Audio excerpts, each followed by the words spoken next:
All right, week 1 is officially in the books. There's only one game left, Monday Night Football.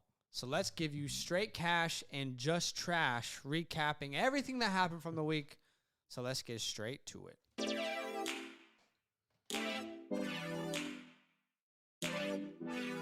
Welcome to the Fantasyland Football Podcast.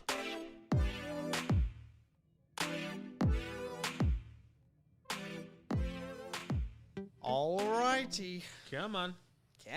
Here we are. Well, we officially have had a full day of a full slate of games, Badaki. Yeah. Week 1 of 2021 is officially in the books. We are here. I've lost in multiple fantasy leagues. The New York Football Giants lost. It's a sad day, but also an exciting day. The depression has set in at this point. Same for me. Washington lost, and I lost in almost every league except for like a couple. So if you're out there and you're feeling sad because your fantasy team didn't do well, you're not alone. We are there with you. We're also, for the first time on the podcast ever, joined in our studio with our good friends. Hello, Luke. Hello, Steve. What's up, boys? How's it going, guys? They just joined us for our Talk It Up live show, which we do every Sunday night and Thursday Night Football. That's right. Thanks for joining the podcast. Obviously, you guys, I think Luke in particular had a better day in fantasy than probably anyone else here. Oh, you had a pretty good day as well. I had a pretty good day. I lost by 4 in one league and then won the other. Yeah. I think out of the 7 I was in, I won 4 of them. Yeah. So Gosh, imagine winning 4 leagues in week 1. I think I won like 1 or 2. I took big L's almost literally, I feel like, in almost every league. And the one league I won was a dynasty league that I'm trying to not win. that was against me. That was only, you beat me in that one. I'm trying to get some future draft capital. I am disappointed. Yeah. In every single way. Wow. Just for everything? Everyone disappointed me. Yeah. Well, we're going to talk about it. Yeah. Obviously, the whole podcast, we're going to, basically what we're going to do on this show is we're going to break down the good things that happened, cash, and the bad things that happened, trash. We're going to talk about if these are trends that will continue. But first, let's talk about some news. Jeudy is the first person we're going to talk about. Projected to be out 6 to 8 weeks with a high ankle sprain. So if you have Jeudy on your team, I believe he will go on IR. Yeah. Which means you'll probably be able to pick someone off the waiver wires. Does anyone here have Jeudy? I do. Yeah. I have in multiple leagues as well. I think it hurts his team. It hurts his offense. It hurts you as a fantasy owner, but the waiver wires are going to be crazy now. Yeah. I think the upside is that Teddy seems to like to target a lot of different people, and a couple of the wide receivers in the Broncos probably went undrafted. Yeah. So if you're lucky enough to have a good waiver wire pick, or you want to spend the fab, you can probably find a replacement in the time that he's injured. Yeah. I think maybe an effect of a good effect, which is bad, right? But it's good for this player, would be Noah Fant. I think his upside is through the roof every week now with Jeudy out. It seemed like he was getting a good amount of targets already with Jerry there. So I think if you own Noah Fant, this is a positive. You try and turn any negative into a positive, I guess. Yeah. Massive negative for me is Ryan Fitzpatrick, who I started in 2 leagues because they were 2 quarterback leagues. He's so old that his hip broke. Pain. He's in that part of his life his where hip didn't break. He's fragile. It's hurting. Yeah. Lots of pain. Life alert. Unfortunately, Ryan Fitzpatrick looks like he's going to miss multiple weeks, which means that Taylor Heineke is going to get the start next week versus the Giants. We will be live for that game on YouTube, youtube.com/fantasy. That'll be really fun. We're also live right now, by the way, on YouTube. In case you guys ever want to, I know a lot of people will be listening to this podcast. Yes. But in case you want to watch it live, we're doing it live after the show. But yeah, it looks like Heineke will be starting Thursday night versus the Giants. Maybe a guy worth picking up if you're in a 2 quarterback league. Yeah, I think it's probably the best case. We don't know how long he's going to be out for. They say it is pretty serious. But yeah, Taylor Heineke is a good guy. You know me. I think that Taylor Heineke is a guy that the Washington prefer football him. team should have started from day one, in my personal opinion. But another guy I also want to talk about really quick is Raheem. Yeah. Went out the game, played Does 2 anyone here snaps. own him? Yes. Yeah. Yes. Couldn't even last 3 plays. Yeah, And he gets injured. plays 2 snaps. As soon as I saw that tweet, I was like, it is well and truly football season. Honestly. It's just football classic. is here. It is classic. It was like isn't the first one. But Raheem obviously went out the game, ruled out with that knee injury. Maybe even bigger news, though, is this Trey Sermon news. Maybe. Which,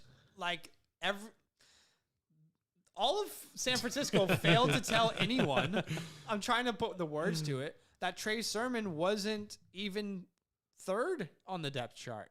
He's 4th. Yeah. Like, they failed to tell anyone that fact when they drafted him in the 3rd round.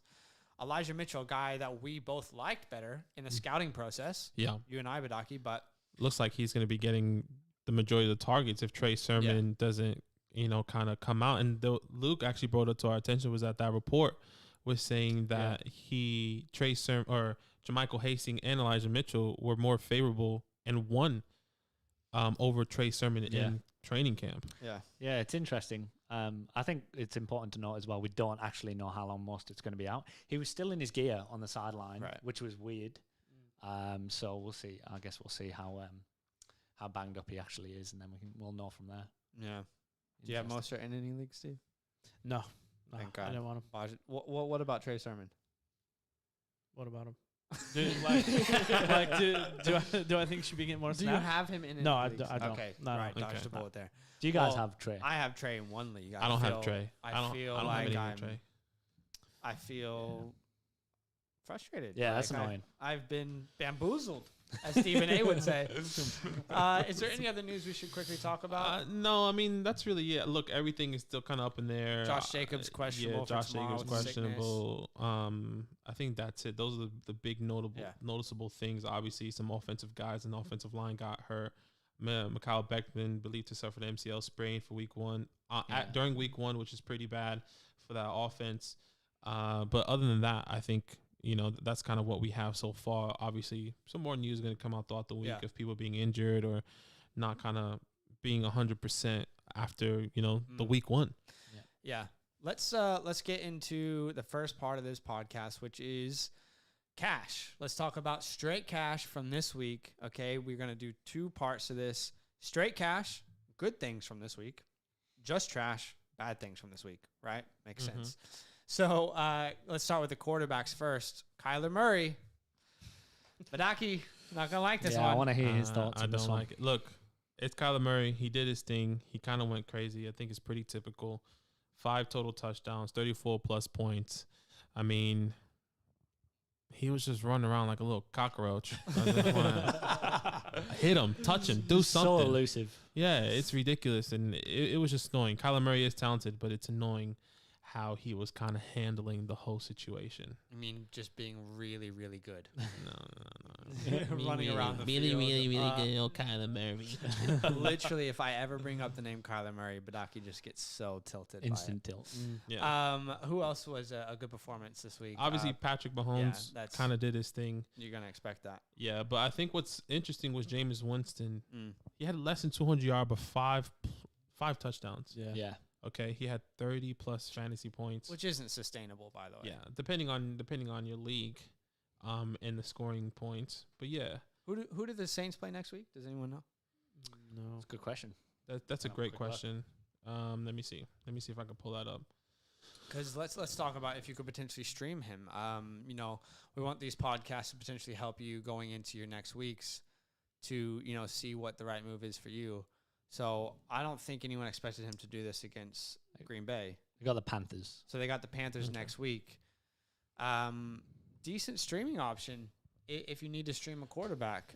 I would be hesitant. I think we're not going to see this every week. So don't put all your berries in a basket. I don't even know if that's a saying. All your eggs in All your basket. eggs in The one eggs, basket. yeah, I prefer berries. I can't eat eggs. I got a little allergy. So, but I wouldn't expect Jameis Winston to have that type of week on a weekly basis For the running backs, CMC is back. Yes, sir. We said this on the live stream, but if you drafted Christian McCaffrey number 1 overall, then there is no regrets. Yeah, lucky you. Do you have Christian? Yeah. I've got him in 1 redraft. I actually got him in 2 redrafts. It's just like I was saying to you guys earlier, to put up that many points without scoring a touchdown. Yeah. It's just cheat code. Yeah. 27 no PPR points. Hey, crazy. if you look at the receptions for the team, I know last year we had DJ Moore, Robbie Anderson, and Curtis Samuel all finish in the top 25 amongst wide receivers, but Christian McCaffrey wasn't there, right? So there is an interesting cause and effect now. Sam Darnold comes in. Christian McCaffrey had 9 receptions. I believe, I don't know if I'm wrong, but I believe the next highest was DJ Moore with 6. And Robbie only had 1 reception. Yeah, Robbie only had 1 reception, but he had that long bomb touchdown. Yeah, touchdown. So, I mean, that kind of helped fantasy owners, but, I mean, I don't feel confident with Robbie right now. No, and I think that was the question yesterday on our Star Sit was, Robbie Anderson, DJ Moore, who was the guy that we wanted to start? And I kept saying Robbie Anderson. Yeah. And that's how you know, like, you just never know what's going to happen each and every week. Yeah. I think another guy that also went off, was Joe Mixon. True. Yeah. Joe Main brother Mixon. I think he had 25 plus fantasy points as well. He kind of did pretty well. Did anyone expect that? I didn't expect Joe to do that in week 1. I didn't expect him to do that, but the Bengals definitely did go off. Yeah. Their offense looked very nice. Yeah, the offense looks really nice. I was actually really surprised. Joe Burrow definitely struggled. Yeah. But the team kind of came back and rallied. You know, it was actually you predicted the Bengals to win this game. Yeah, I fancied their offense. They're obviously a bit of an underdog, but, I mean, the receiving options, you got T. Higgins. Jamar Chase was apparently playing everyone in preseason, and he popped off, went for a long bomb touchdown. And then when you got someone like Mixon in the backfield, if we can establish the running game, then it opens up the passing game. So, yeah. Jamal Williams and DeAndre Swift were both great starts. So I think a lot of people probably would have started both of those guys, in different scenarios if they were desperate with Jamal or expecting DeAndre Swift not to have a workload. They both did really, really well. I don't know that trend continues, but it is hopeful because they both had 8 receptions. And in a PPR format, you want your running back catching the ball. I just can't believe that there were 16 receptions for their running backs. Yeah, that's wild. Yeah. Does that continue? How does that continue? There's no way that continues. It doesn't continue. You just have to monitor it. If you get those double-digit receptions as a running back, then that's fantastic. Yeah. If that continues to go on, you want that on your team. That can be a person that's going to be on our trade for list potentially, or we could potentially be putting on our trade for. Not that he is going to, but as an example. Wide receivers. Sorry, Steve. Anything? No. Okay. Keep No. I just want to move on to wide receivers because obviously Tyreek did his thing, 37 plus fantasy points. Can we just say quickly, I just want to shout out to Elijah Mitchell, who will be on the waiver wire. Yes. Went 19 carries, 104 yards, and a touchdown. It was against the Lions, but it does need to be said. Miles Sanders had a surprisingly good game.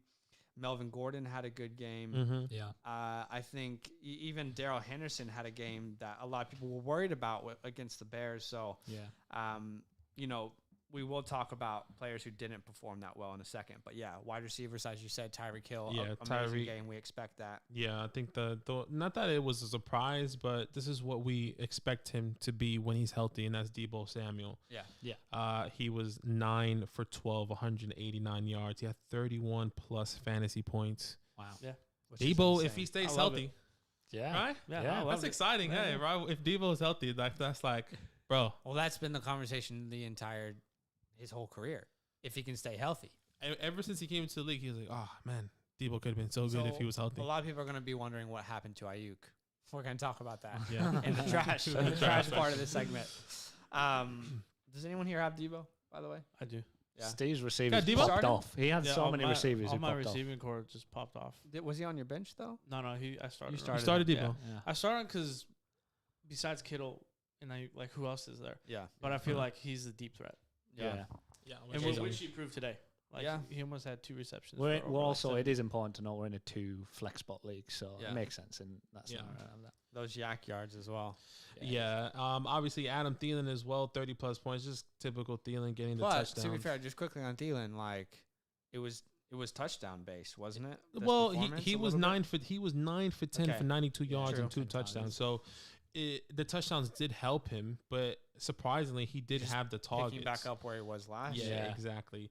Corey Davis also was up there as well, 5 for 7, 97 yards and 26 fantasy points. Tyler Lockett almost had a really good friend of the show, Wesley, almost predicted that Tyler Lockett was going to have 3 touchdowns. 3 touchdowns and got 2. He got 2. He was close. Tyler Lockett, he had a good game, 4 for 5, 100 yards.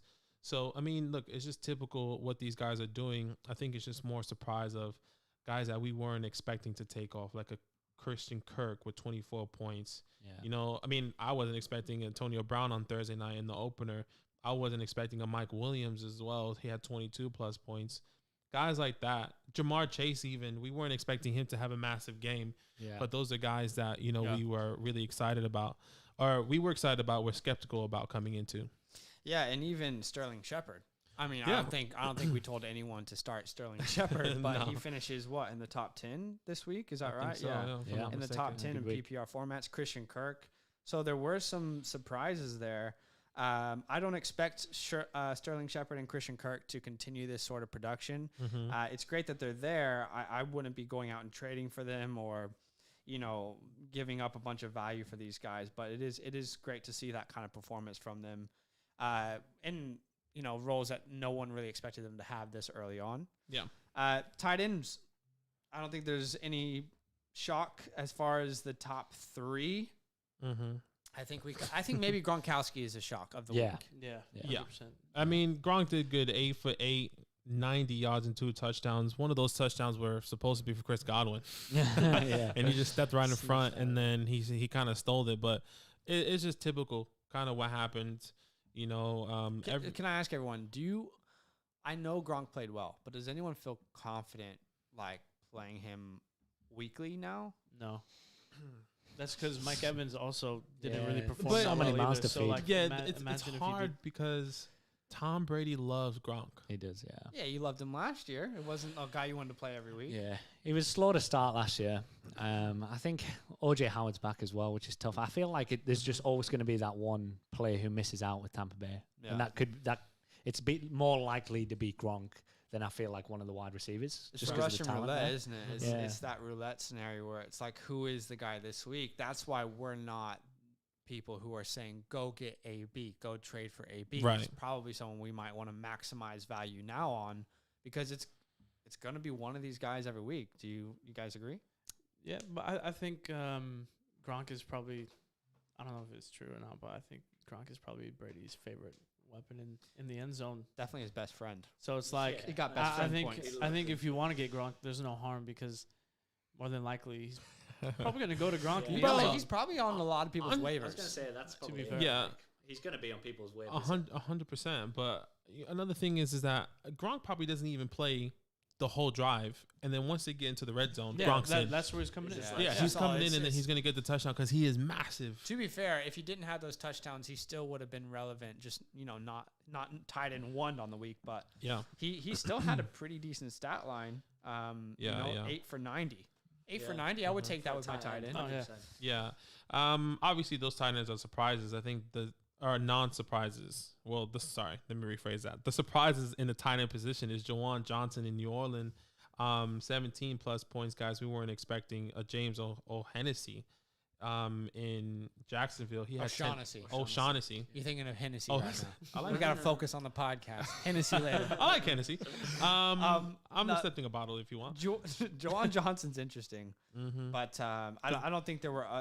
Honestly, there weren't many like breakout surprises. But these, just so you guys know, these aren't guys that we're targeting. At least, no, we're not targeting in the waiver wires. I think these are guys that are just one-off guys that kind of. I think Juwan Johnson, you could put a waiver on. I wouldn't spend fab on it, but I would put a waiver if I have a free. But that's with Adam Troutman being injured. Yeah. Did Troutman not play this game? Because I thought he was active. I don't know. The last I heard, he was injured. but okay, I could be completely wrong. I wasn't paying too much attention because I didn't have you much could be stock right in. then, Badaki. You could be right. I don't see him on the stat sheet. Yeah. But obviously, T.J. Hawkinson, Travis Kelce finish up there. While there's always cash each week, there's also trash each week. Players who did not live up to potential. I'm sorry, Steve, but the quarterback position, we're going to have to start with none other than last year's MVP. Oh, dear. Aaron Rodgers, who I started in multiple leagues. Yeah, it's not. And absolutely shit the bed. What's going on with Aaron Rodgers? He doesn't want to be there. No, you think that for real? No, I actually don't believe that at all. I just think we weren't in the right shape to get into the game. I think he spent too much time away from the game during the offseason and then coming back. Obviously, you only have the practices, but training camps, he didn't really play. Yeah. So it's like, how are you going to get back into the swing of things being away for so long? Yeah. Yeah. Do you think it's a heart issue, though, like, for real? Do you think there is part of him that really is, like, offended and wants to move on? Nah. Yeah, it's just, like, Aaron Rodgers is going to come out and probably destroy the next team that he plays. He wants to show that he's one of the best. Like, he's not going to screw that up.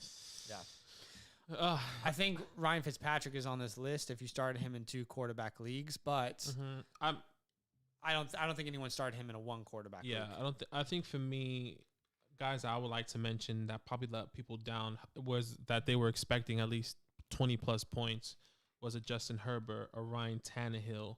Those guys, because both of those guys had under 15 points and kind of disappointed. Josh Allen, not saying these are guys that are straight cash, just a little bit of a disappointment. Straight trash. They're not straight trash. They're just a little bit of a disappointment. Josh Allen had 17 points where we weren't excited.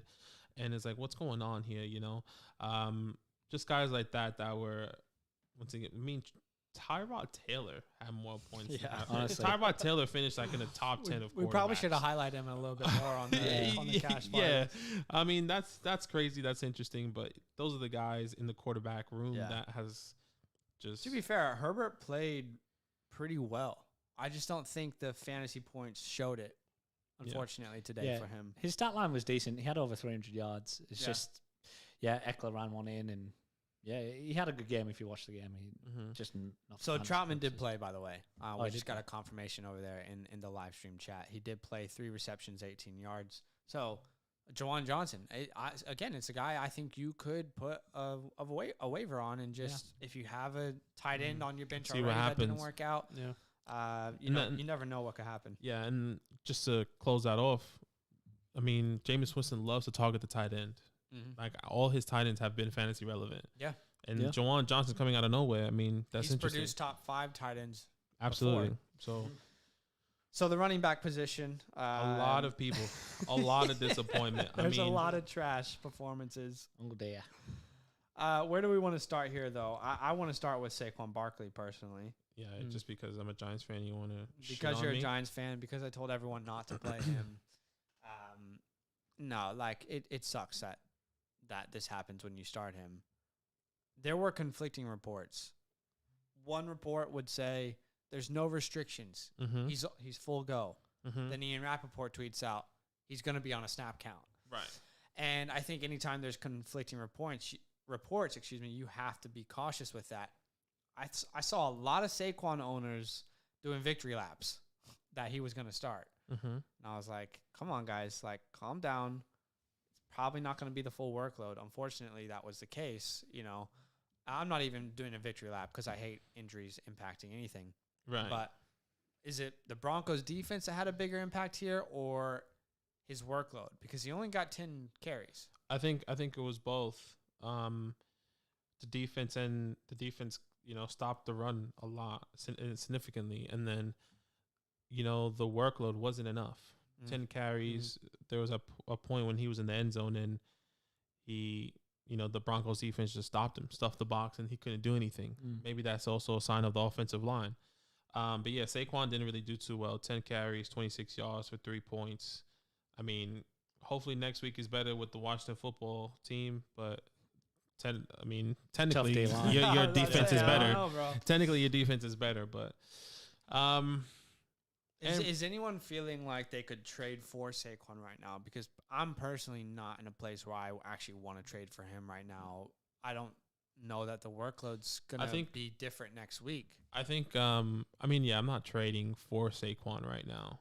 I think it's somebody I'm holding on to see what happens. I think as the year comes, his role is going to evolve. This offense is going to evolve. You even saw it in the first quarter where Kenny G wasn't getting action, and then it was like, okay, we're down. He had like 4 or 5 targets, and he caught the ball for like 12, 15 yards probably those 3 times. So it's going to change depending on gameplay. You guys, isn't any of you looking to trade for Saquon right now? I have Saquon. No, I wouldn't trade him away. I'd keep him. Yeah. Because, the Giants have all those weapons. Like, the holes are going to be coming through. Yeah. So he's not going to just get 10 carries every game for a while. Like, they'll ease him back in. Yeah, I agree. Aaron Jones is another guy that's on the list. There's actually a lot of disappointment. We could just do a quick round really fast. We're not going to tell you the stats. Aaron Jones, these are all guys under 10 points or less. Aaron Jones, Najee Harris, Zeke, obviously. A James Robinson was under 10 points. A Clyde was just hit that 10-point marker. The Derrick Henry 10-point marker. Mike Davis. Yeah, Mike Davis. I Antonio would say Gibson. All of those guys fall under the disappointment category. Mm-hmm. These are the guys that you hoped and expected to at least give you, 10 to 15 points at least. And they just disappointed. Obviously, Raheem Mostert's in that list as well, but you can't do much about injury. Shout out to Raheem. Is David Johnson? How did he do? David Johnson. I know he was getting some production. David Johnson he got a touchdown. For a touchdown. Yeah, he got a touchdown. He had Ingram had the most yards. A lot. I think he had 86. Mark Ingram. Okay. Oh, David Johnson? No, David Johnson yards? No, Ingram. Oh, I think he had the best stat line maybe of all. Yeah, Mark Ingram was 26 for 85. Or sorry, he had 26 attempts. Yeah, for 85. You're kidding. Mark Ingram had 26 attempts. Yeah. He's the workhorse back. He's back. Yeah. Hold on. Hold on. Keep in mind, guys, they were leading the Jaguars by almost 30 points. Yeah. I'm not saying Mark Ingram had the second most attempts in the National Football League in week 1. Yeah, crazy. I know. But honestly, let's calm down the expectation for Mark Ingram. I think he's a waiver pickup. I'm not hyping him up. I don't think anyone is, but I think I don't think anyone here is. But I think people will. Yeah. Mm-hmm. So I just want to remind you, they were playing the Jaguars, which apparently are worse than the Texans. Apparently. Still. That says something. I'm not worried about most of the guys on this list, to be honest. If there's anyone that I am worried about, it is Najee Harris. Personally, that would be the one I would point to and say I am slightly worried about, just because the offensive line was terrible. Bills are a good defense, but they're not elite by any means. I think you should be able to rush against the Bills. It was like under 2.5 yards per carry. I see it the opposite way. I think the Bills' defense, not that they're elite, they're one tier below elite in my opinion. And whatever tier that is or whatever that's called, I just think they're decent defense. They're really good. They can stop the run. The only reason they didn't make the Super Bowl last year is because their defense was not even close to elite, though. Okay, yeah, and you're right. But I think it was game plan. They came in and they weren't using Najee in the first quarter, and they came on the second half and then started using him, and then realized, well, we're down now. Yeah, so it was too late. Yeah. So I'm not worried about Najee. I think it's all game plan based, just like any other team. Plant-based? Hey, shout out to plant-based people out there. Tom Brady. That's really hard. By the way, we did talk about Zeke Elliott on the bonus podcast for Patreon. But in summary, we're not worried about him. He's a buy for us. Is anyone worried about Aaron Jones, or is it game script? I've got something on this one. I think people forget that the Packers lost 2 really, really good offensive linemen. Yeah. They lost David Bakhtiari and Corey Lindsey. The David Bakhtiari, I think, is still there. He's just hurt. Oh, is he still there? So, I think he's tore his ACL or something. He is it's not ACL. He'll be back. He's just on the short-term IR. Yeah. So, in that case, it may not be too much of a concern long-term. Yeah. But, they had an elite offensive line last year. So, cause for concern. But one thing, to throw in on this as well, keep in mind that the Saints were a top 5 rushing defense last year. Yeah.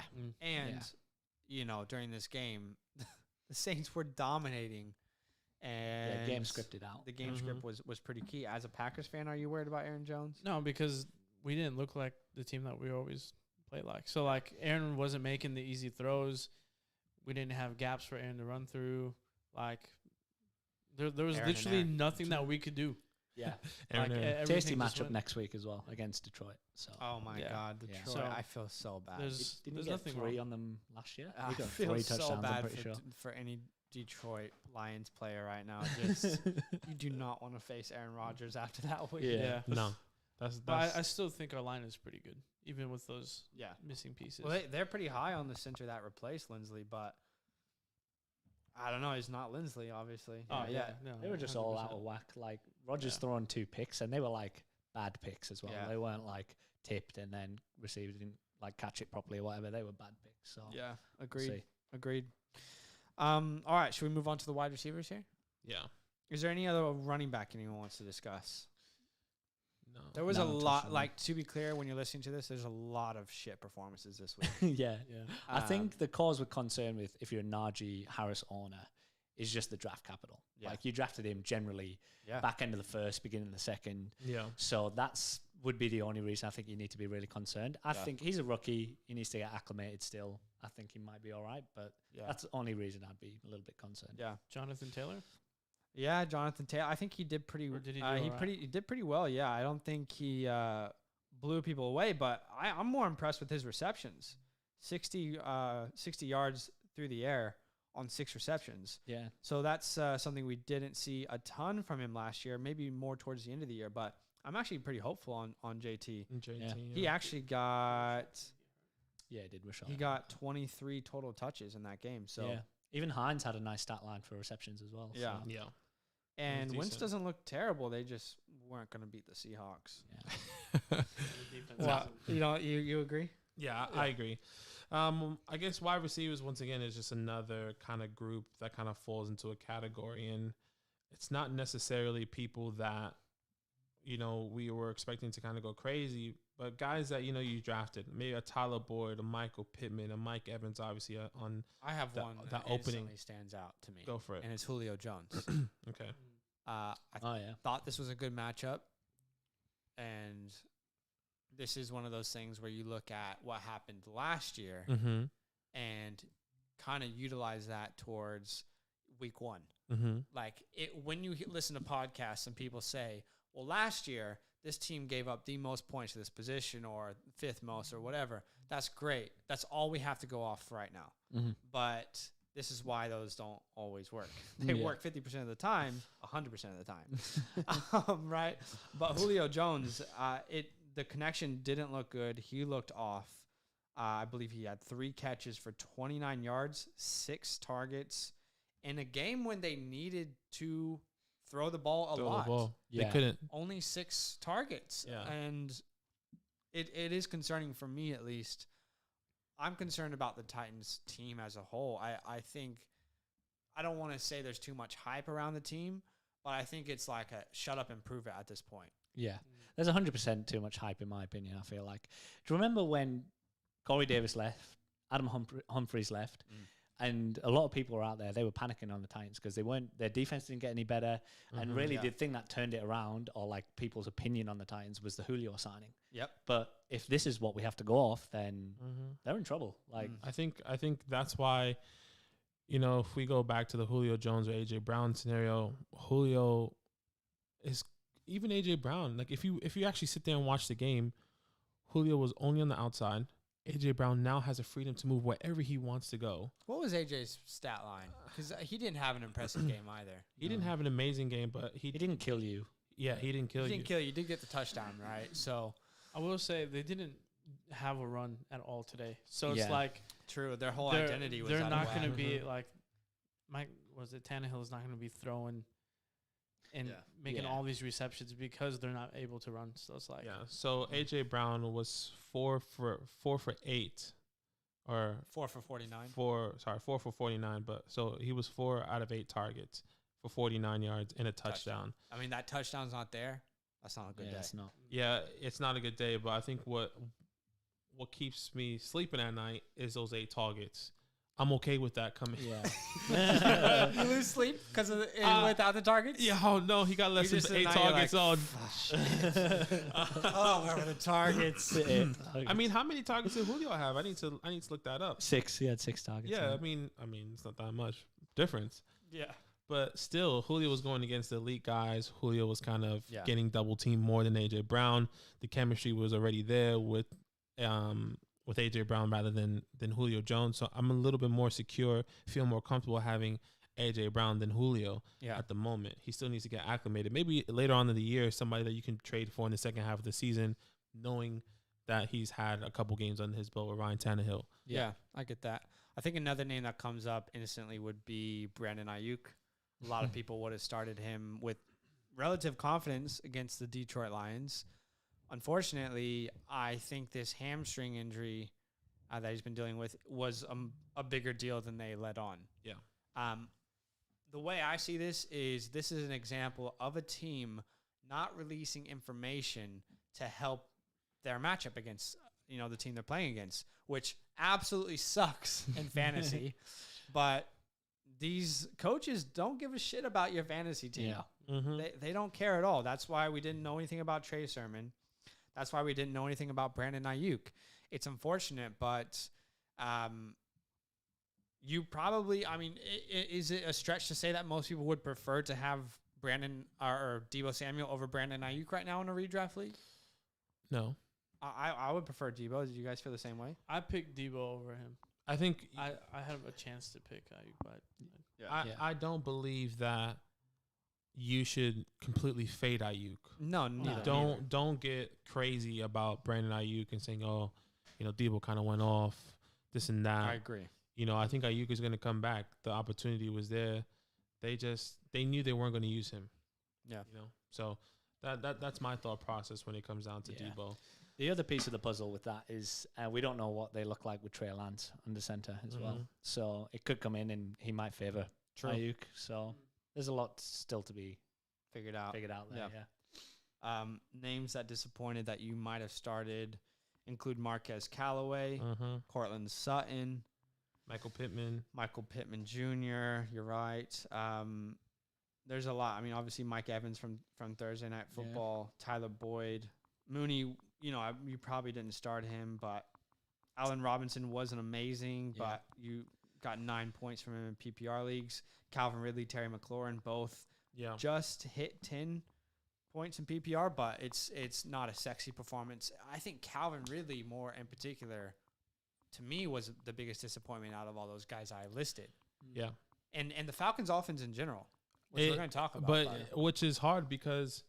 not hard, but I agree with you. The matchup was good, but also they were down early. So why wouldn't they throw it? Well, not that they weren't throwing the ball. It made it hard for Calvin to kind of get anything, it felt like. And Calvin finished being down 26, 26-3. Though that's how much they lost by. But they couldn't get the ball to Calvin's hands at certain times. Yeah. Let's move on to tight ends. It's a good transition because Kyle Pitts was a massive letdown. If you had him in leagues, 4 receptions for 31 yards, 8 targets for 7 PPR points. I think the hope is the targets. I have Pitts in a couple of dynasty leagues, but I didn't draft him in redraft.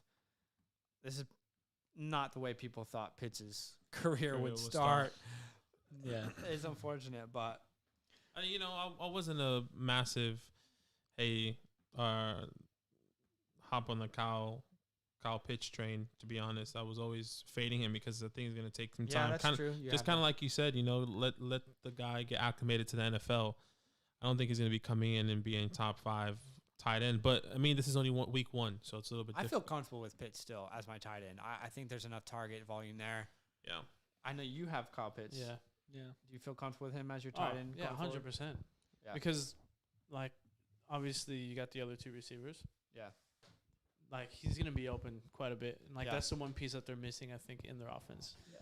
And their defense is terrible, as we saw today. So hopefully the offense can figure it out. Other names on the tight end position that disappointed, Mike Gesicki. Big disappointment. Mike Gesicki got nothing. Literally goose egg. I have him in one of my leagues. Just a fat GG's. GG's boys. There's so many mouths to feed in Miami now, though. And Will Fuller's still suspended as well. So when he comes back, true. Can't wait. Can't wait.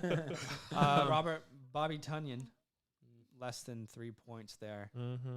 That's, also obviously due to the team's play, but it's not exactly what you wanted to see. Yeah, other than that, I mean, everyone kind of did their thing. I mean, George Kittle, he didn't break that 10-point threshold, depending on. I would say George Kittle was a disappointment. Jonnu Smith didn't break that 10-point threshold. No one expected Kittle to do that little against the Lions. Yeah, exactly. So, but at the same time, they were up massive as well. So they probably was like, all right, let's just chill out. Yeah. But other than that, I think that's it for the tight ends and for straight cash, just trash. That's it for straight cash, just trash. We wanted to quickly. Things are going to be different next week, guys. In all honesty and transparency, because we're in Sydney, Australia. The games start at 3 a.m. here. As you guys know, we're in Australia. And this was the first week we've done things, this way.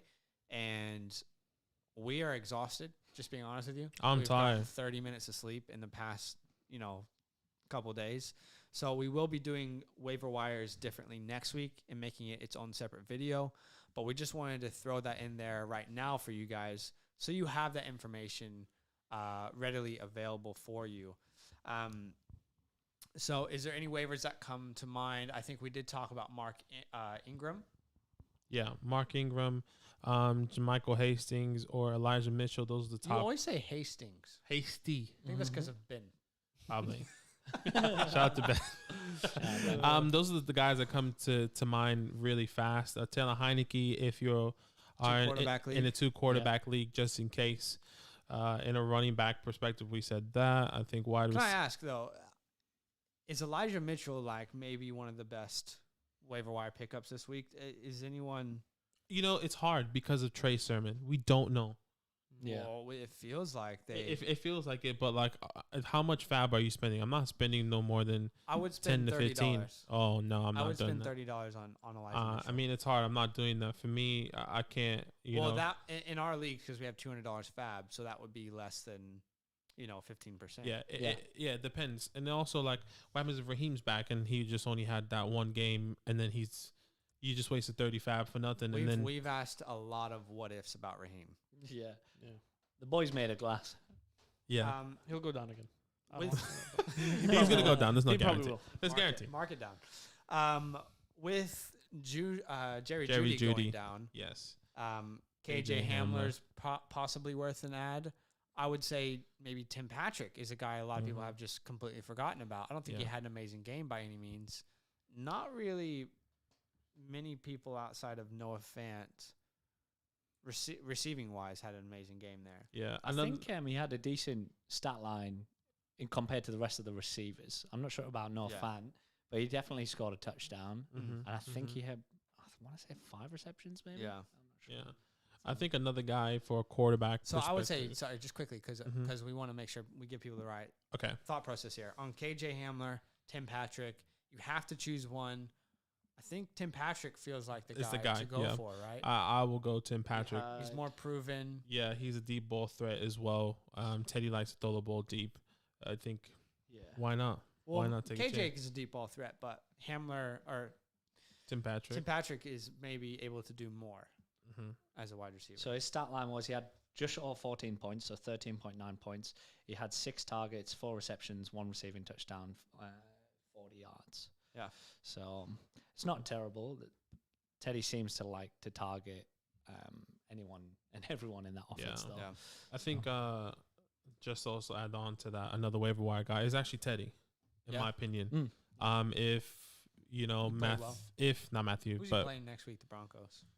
Good question. Let me see. I'll pull that up really fast. But for me, I think Teddy Bridgewater is a great addition just purely because it looks like he likes to target different guys. He plays Jacksonville next week, which is a great matchup. Oh, yeah. According to what we saw. Let's go. He is comfortable. Tyrod Taylor. Bro. Top 10 quarterback this week. He is comfortable. Like, Teddy Bridgewater looked good. He did. Yeah. He looked really good. And if you are a Ryan Fitzpatrick owner and you're in a 2-quarterback league, why not take a chance on Teddy? Teddy for the next 2 weeks looks sexy as a streamer. But week 4 is Baltimore, week 5 is Pittsburgh. So Teddy can do it, bro. Take him for the next 2 weeks. Yeah. And see what happens, I reckon. And they had a run game, so Yeah. Why not Melvin? It helps. Yeah, Melvin looked good, man. Why He not did. Melvin? I'm telling you, He bro. looked good. Yeah. Am I right? Yeah, I just said he looks Okay, good. I'm just saying. I literally just said that. I think eventually Williams will take over that I backfield, agree. but Yeah, 100%. I agree. So here's the thing that I find somewhat funny. Did we not expect Melvin to like get most of the work in week 1? I think the expectation was always that Javonte would have the role by end of year. yeah. We've said that throughout the entire offseason. Yeah. Like a Dobbins we have, situation last year. It's going to be interesting to see if Melvin performs really well. The reason why we said we were seeing the transition because we weren't expecting Melvin to keep up his performance going into the end of the year. Yeah, it's easy to do that right now when he's not. Yeah, and that's what I'm saying. So if Melvin continues his performance, which he did finish the top, I don't know. top 15 running back last year. I still think that Javonte's talent is going to overtake. Shine through. Yeah, I agree. I definitely agree. I'm not saying I don't agree. I'm just saying why not Melvin? That's crazy. Could be 1-2 punch like. Why not us? Could be. Why not us? Shout out to Shout- Sam Green. shout out to GG's SG. boys. Thanks for playing. Thanks for playing. I think obviously tight ends. If Rob Gronkowski is there, I would probably spend a good amount of fab Take to a get flyer Rob on him for sure. Gronkowski. I might spend 30% of my fab to go get him, especially at a position that's so unknown. I would try and get Juwan Johnson potentially. Nothing crazy, but I would probably throw, $5 on him. Tyler Higbee, I would throw a claim on. Gerald Everett, which was a waiver wire target for us before this week. So hopefully you were able to pick him up. He looks like he's involved in that. I think Rondale Moore as well. He was 4 for 5, 68 yards. He had 10 plus fantasy points. Rondale, who is a more valuable more? Rondale Moore. Rondale Moore. Ronnie the Dondale. I think that's it from us today. But if you're watching because if you're listening on our podcast, we are actually live on YouTube right now as well. So thank you so much for joining us. If you haven't done so yet, follow on Twitch, subscribe on YouTube. And if you want to listen to the podcast, this will be posted there later, and search Fantasyland Football. Anything that we should say to close the show? Subscribe. We do have a podcast. Obviously, you're listening to this, and also patreon.com/Fantasyland Football. Best way to support the show. Fantasyland Fam. Sorry, best way. We're fatigued. 30 minutes of sleep. Best Fantasyland Football advice. Around. Should we take 5 minutes and just answer people's questions on the chat? Sure. 5 minutes. 5 minutos. So where do we want to start? I think just from the bottom up because. Okay. So we got Jack here in the chat. Jack, he says, should I trade Debo after this week? Look, if I don't think you should. I think you should keep Debo. It also depends on the value you can get. Yeah, absolutely. Likely not, right? Yeah, Cold World saying Tyrod Taylor played better than Josh Allen. Absolutely, and that's crazy. Josh Allen was on our trash list, right? We put him there? We Disappointed. highlighted him as a disappointment. Max, do you think I should try and trade Montgomery and Amari Cooper for Zeke? You're giving up way too much. Yeah. Monty played really well. Amari Cooper played really well. And Zeke, he did have a bad game, but we do believe he'll bounce back. But those two guys, I think, are worth a lot. Yeah. At least. Oh, fuck. He's scared. Holy shit. Clip it. Someone clip it. I almost lost my damn life. Oh, man. Oh, my That God. was some Final Destination-ish right there. Oh, oh, my God. If you're listening on the podcast, I almost got my head decapitated by our neon sign in the studio. Jesus. I think we should end there before I die. That was Guys, thank you so much for joining us. No more time for questions, or I could lose my life if we answer another question. That was amazing. Oh my That God. was awesome. All right, guys. Big love for joining us. We will have another podcast this week, multiple videos on YouTube, multiple live streams. And yeah, we will see you there. See you there.